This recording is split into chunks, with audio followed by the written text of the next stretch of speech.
Yung mga naninira ngayon kay Inday Sara Duterte, Vice President, mga kasamahan namin dati yan. Okay, mga kasamahan namin dati yan sa UTP.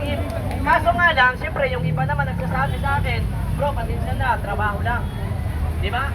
So yan mga vlogger na yun na naninira kayo kay Inday Sara Duterte, yung mga nag-organize kayo ng rally doon sa kabilang sa Diwasang Bonifacio, mga tumuporta dito doon kay dating Pangulong Rodrigo Duterte. Isipin mo ako to be honest sa akin lang ayaw kong sumama sa kanila. Dahil unang-una, hindi ko kayang batikusin, wala akong nakikitang dahilan para batikusin si former President Rodrigo Duterte. Kasi kung usapang pera lang kung usapang pera lang, sumama na ako sa kanila Pero siyempre kami mga vlogger, ako kanya-kanya naman kami ng prinsipyo Yung iba gusto lang ng kumita sa pagkakita ng bayan, pero kami hindi ho. Dito po sa amin mga vlogger ngayon, wala pong bumabayad sa kampo ni Vice President Sara Duterte para sumama ho kami dito.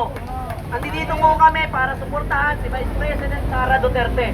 Pangalawa, itong mga nag-organize kayo ng rally dyan, gaya po nang sinabi ko sa inyo, mga supporters po yan ni dating Pangulong Rodrigo Duterte. Sila din yung mga bumabanat doon sa mga makaliwa na ngayon nyo yung ginagamit nila.